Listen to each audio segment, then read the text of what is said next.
कहते हैं आचार्य श्री महाप्रभु जी जब बहुला वन पधारे, वहाँ पर एक कुंड के ऊपर बड़ के वृक्ष के नीचे बिराज कर उन्होंने श्रीमद् भागवत का सप्ताह पारायण किया।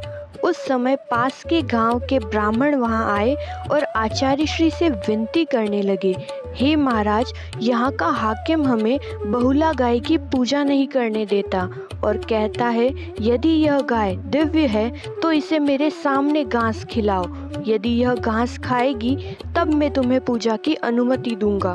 तब आचार्य श्री ने उस हाकिम को बुलवाया। हाकिम जब वहां पर आया तब आचार्य श्री ने उस गाय के पूंछ की ओर चारा रख दिया और प्यार से उस पर हाथ फेरते हुए बहुला कहकर पुकारने लगे। इतना कहते ही वह मूर्ति स्वरूप गाय अपना मुंह पीछे कर कर चारा खाने लगी। यह सब देखकर वहां के लोगों के साथ वह हाकिम भी आश्चर्यचकित हो गया। तब वह आचार्य श्री के चरणों में गिरकर कहने लगा, महाराज मुझे अपनी शरण में ले लो। तभी आचार्य श्री ने कहा कि तूने गाय की पूजा की अनुमति नहीं दी और इस जन्म में अपराधी होने के कारण मैं तुम्हें अपनी शरण में नहीं ले सकता, परंतु अगले जन्म में अवश्य ही स्वीकार करूंगा। कहते हैं अगले जन्म में 252 वैष्णव वार्ता में गुसाई जी के सेवक के रूप में मेहा धीमर नाम से इनका उल्लेख मिलता है और गुसाई जी ने ही इन्हें ब्रह्म संबंध दिया था। पद्म पुराण के अनुसार बहुला नामक गाय की कथा इस प्रकार है। एक बहुला नाम की दिव्य गाय थी। एक समय जब इसका स्वामी वन में इसे चराने ले गया तब गाय को लगा कि मेरा बछड़ा भूखा है। वह वापस लौटी।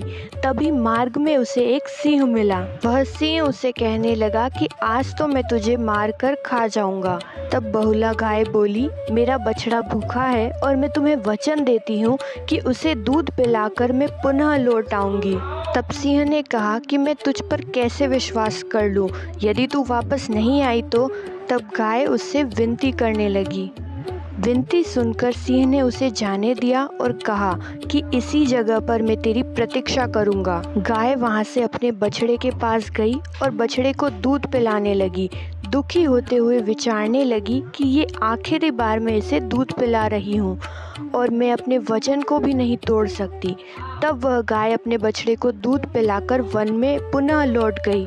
जब वह उस स्थान पर पुनः लौटी तब उस सिंह में से साक्षात यमराज प्रकट हुए और बोले कि मैं तो तेरी परीक्षा ले रहा था।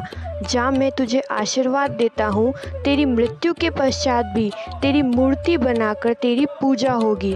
इस घटना के पश्चात सभी लोग बहुला गाय की पूजा करने लगे और जब इसकी देह छूटी तब उसी के समान मूर्ति बनाकर भी उसकी पूजा होने लगी। कहते हैं जो भी इसकी पूजा करते और परिक्रमा करते हैं उनके सभी मनोरथ सिद्ध होते हैं और बहुला गाय के नाम पर ही इस वन का नाम बहुला वन हुआ।